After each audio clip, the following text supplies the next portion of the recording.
AP EAMCET 25 సంబంధించి మనకు phase 2 అంటే మనకు సెకండ్ ఫేజ్ సంబంధించి రిజల్ట్స్ అయితే ఎప్పుడు మనకి అనౌన్స్ చేస్తారని అడుగుతున్నారు. రిలీజ్ డేట్ అనేది. సో ఎప్పుడు రిలీజ్ చేస్తారనేది కూడా ఈ వీడియో చెప్తాను. సో వీడియో ఎండ్ వరకు చూడండి, ట్రై చేయండి. సో మన సబ్స్క్రైబర్లో ఒకరైతే హెల్ప్ లైన్ డిస్క్ అయితే మెసేజ్ చేశారనమాట. వాళ్ళైతే మనకు రిప్లై కూడా ఇవ్వడం జరిగింది. సో ఏమి ఇచ్చారనేది కూడా చెప్తాను. ఇక్కడ చూస్తే మనకు చూడండి, your rank will be updated with in 10 days అనేది ఇవ్వడం జరిగింది.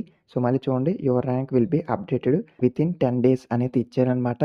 అంటే మీకు ఒక మంత్ ఎండింగ్కే మీ యొక్క రిజల్ట్స్ అయితే ఫేజ్ 2 రిజల్ట్స్ అయితే వస్తాయన్నమాట. మొన్న వచ్చేసి మనకైతే టుడే ఆర్ టుమారో అన్నారు. మేబీ టెక్నికల్ ఇష్యూస్ కానీ ఏమైనా రావచ్చు. ఇన్ కేస్ వాళ్ళైతే ఇంకా పెండింగ్ పెట్టచ్చు అనుకుంటా. సో అందుకు మనకైతే విత్ ఇన్ 10 days అయితే అన్నారు. ఇంకా ప్రాసెసింగ్ లో ఉందట. సో దీనికి సంబంధించి మనకి ఏమైనా అప్డేట్ వస్తే కనుక ఫర్దర్ గా ఎప్పుడు రిలీజ్ చేస్తారు, అఫీషియల్ డేట్ ఏదైనా వస్తే మీకైతే ఇన్ఫార్మ్ చేస్తారు. మనకి వెబ్సైట్ లో కూడా సో ఇంపార్టెంట్ డేట్స్ లో మనకి మెన్షన్ చేస్తారు. ఇన్ కేస్ ఒక్కొక్కసారి సో వీళ్ళు చేస్తే మీకు అయితే ఇంటిమేట్ చేస్తాను. మనకైతే విత్ ఇన్ 10 days లో అయితే ఈ యొక్క ఫేజ్ 2 సంబంధించి రిజల్ట్స్ అంటే ర్యాంక్ కార్డ్ అయితే మనకి ఇష్యూ చేయబోతున్నారు. ఎవరికైతే ర్యాంక్ రాలేదో సో వాళ్ళందరికీ కూడా ర్యాంక్ అయితే వస్తుంది అనమాట. సో సప్లిమెంటరీ వాళ్ళు ఎవరైతే ఉంటారో వాళ్ళకి కూడా వస్తాయన్నమాట ర్యాంక్. టెన్షన్ పడకండి, చాలా మంది మెసేజ్ చేస్తున్నారు. సో వీడియో మీ ఫ్రెండ్స్ కూడా షేర్ చేయండి, వాళ్ళకి ఇన్ఫర్మేషన్ తెలుస్తుంది. కొత్తగా వెయిట్ చేసి సబ్స్క్రైబ్ చేసుకోండి. కౌన్సిలింగ్ ప్రాసెస్ సంబంధించి లేటెస్ట్ అప్డేట్స్ అన్ని కూడా వస్తూ ఉంటాయి. Thank you.